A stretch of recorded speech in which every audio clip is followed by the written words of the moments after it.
when somebody else is there, it's hard for them to understand. But when it's you and I, it's a brotherhood. It is. Very, very isolated brotherhood. Very, very few in And number. there aren't many of us left. So. Nope. Not many of us left. I keep saying goodbye to old friends every damn day. Well, you're going to be here for a long. Oh, shut up! I don't want to hear that. As long as you're around, I'll hang around. Okay.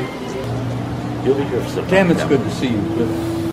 Hi, I'm Carrie Cassidy from Project CAMELOT, and I hope to go down as far down in the rabbit hole as possible at this point. You guys with me? You have to be careful, my dear. You go down the rabbit hole, you might not come out. I understand that. Okay. But being careful is something I kind of threw out. Yeah, I know. a long time I ago. know. All right? And, Well, let's- and from an old war horse to another old war horse, you should know what I'm talking about. I know exactly what you're talking about. Okay. So we're very happy that Bob Dean has survived his ordeal in, what was it, October? October the 1st.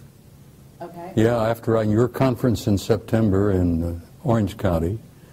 10 days after that, I'm in intensive care, in a coma, in a hospital here in Phoenix, with viral meningitis, of all things. My doctors called my son and my wife and said, look, we don't think he's going to make it. Because of his age, 82, meningitis is pretty well fatal. And they gave the word that they didn't expect me to go home. And my son and my wife sold my old car while I was in the hospital. Haven't forgiven them for that. And I died, sweetheart. I literally died. I was out of body. Okay, and I believe you came back for a reason. I went home. I really went home. I've been out of my body several times over the years in the military, in combat. But I went home, and I was glad to be home. And I ran into a couple of dudes on the other side who says, no, you're not staying here. You got to go back. And I says, no, I don't want to go back. I'm finished with that mess down there. I want to stay here. And they said, no, you haven't finished. You got a few things yet to do. So get your buns back there. Next thing I know, I wake up in a bed in a hospital, and they're giving me injections, and they're taking blood, and they're giving me meds, and good Lord, here I am, sweetheart. I'm still here. I'm as ornery as ever. That's right, you are. And I came back for some purpose, and I'm not sure what it is, but I'm here. Okay, and we're going to try to discover that purpose right here and right now. Clifford, you're part of it. You're a contactee, and we did an interview with you years ago, and I've had a lovely conversation that I recorded yesterday between you and Bob. Very brief, but lovely nonetheless.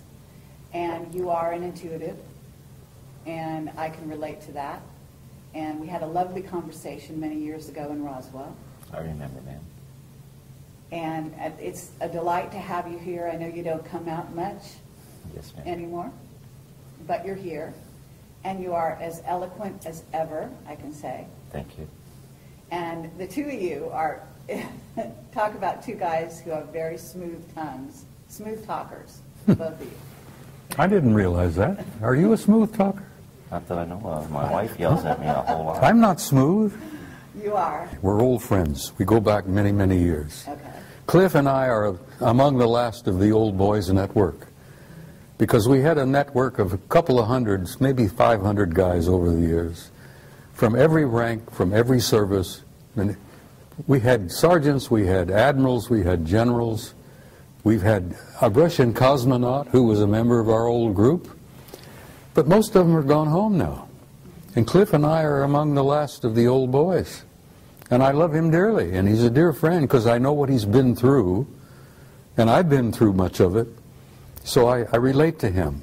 And it was such a wonderful thing to see him again this time. We can relate to one another. I mean, it's like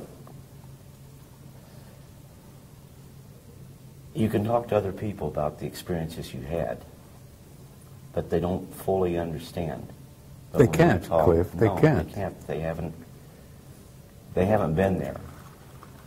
So it's about like, you know, we can communicate and understand fully what is going on. by virtue of being there and being a part of it. But when you try to talk to other people, a lot of times it's very difficult. Bob has always been, I apologize, Sergeant Major. Command Sergeant Major. Command Sergeant Major Robert Dean has always been a close personal friend ever since we met. And we united, we felt that kindredship, and there's a brotherhood there that most people don't understand. In the military, you form brotherhoods, but in this particular field, when you've been a part of it, you've been exposed of it, it's even a tighter brotherhood. I hear you. So what I want to ask you, first of all, both of you, what is it that you haven't told the people? Okay? What I want is, both of you are getting older. Both of you are one of the, the most, I don't know, the most courageous, the most out there individuals in terms of greeting the public, sharing your story with the public. Both of you have been exceedingly brave in that regard. You've taken a lot of flack over the years for that, and everyone listening to this should respect them for that. But what I'd like to know is, what haven't you told people that you could tell them today? Because, for example, and these are the hard questions, okay? They're not all friendly, all right? What were your dealings with the unfriendly type, and why? You first, Clifford. Well, with me, I never had to deal with any of the unfriendlies. I was just warned that not all contact would be friendly. So, you always prepared for that. But every time you went into an event, it was always that, I'm going to use the term fear, but it's not exactly fear. There's that anticipation of what might happen. All kinds of things ran through your head. Things that I haven't told, and I'm sure that Sergeant Major can also concur with this, is that the things that went on you couldn't even tell your family, and you wanted to tell your family. And it created problems within your family, and you couldn't tell anyone. And like I think I told you earlier, when my new book came out, my son, my oldest son, was the first one of the kids to ever do this. That he put it on my Facebook that I'm proud of you, Dad, for trying to bring forth the truth. Wonderful. They got to see what I was trying to do to gather the information, because I knew that Roswell wasn't just a lone event. That over the years we had recovered many such objects, debris thereof. Crashes are unique. They don't happen every day. They're very rare. And there's 100 reasons why we have recovered crash UFOs. But I try to bring everything out. I understand. And we shot those UFOs crashed because we shot them down? In some instances, but it was more the Soviet Union and other foreign powers that did it.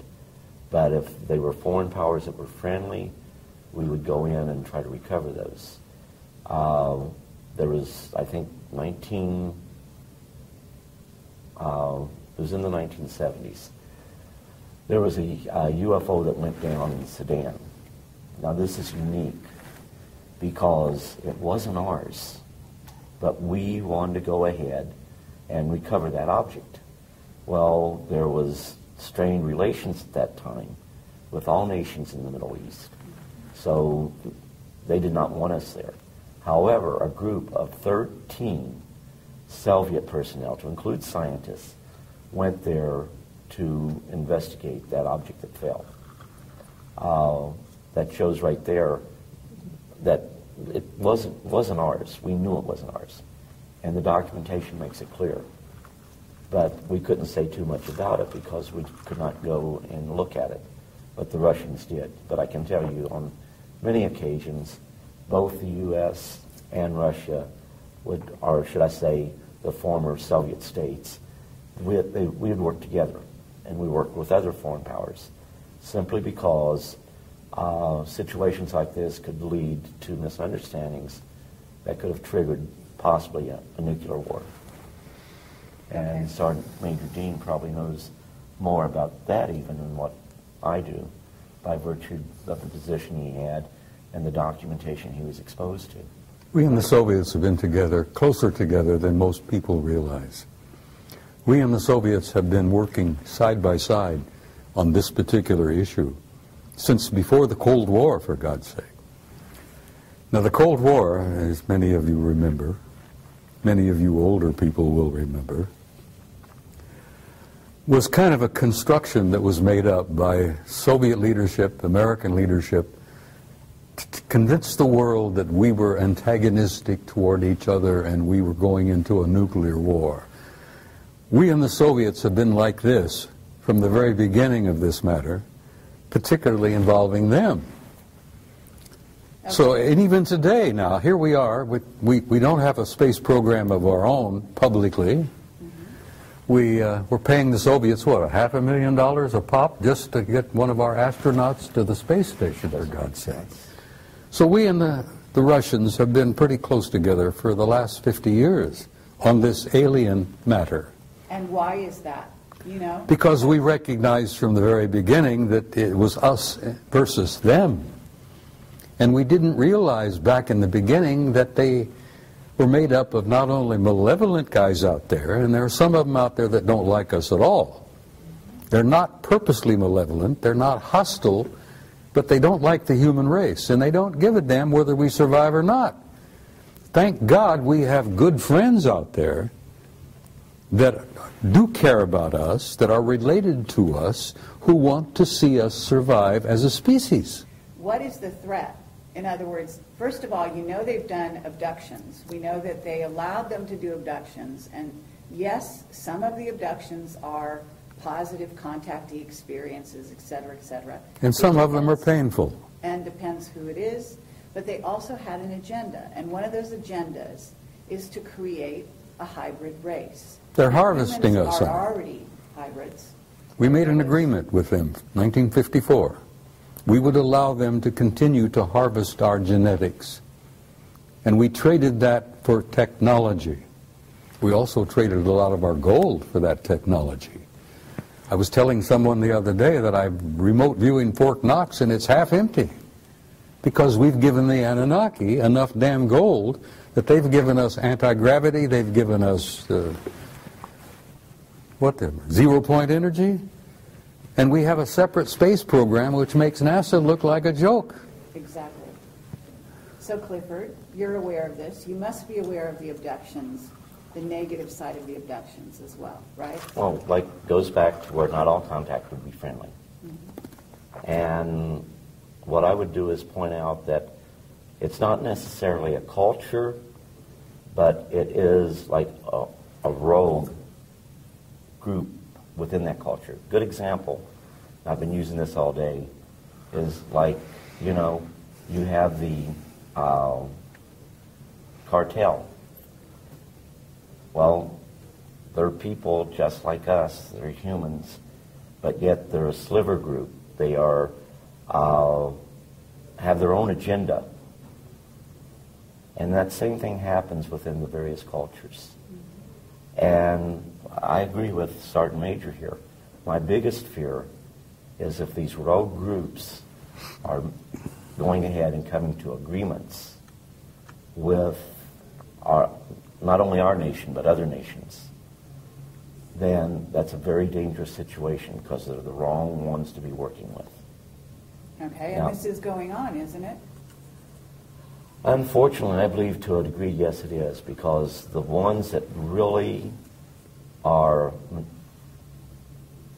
not evil, the heads of the various cultures out there, to give us technology, they know that we are not spiritually heightened to the degree where we use it for the right reasons. When we go out into space, defense is one thing. But if you build your forces to where they become offensive, then it's to impose your will over others. and the technology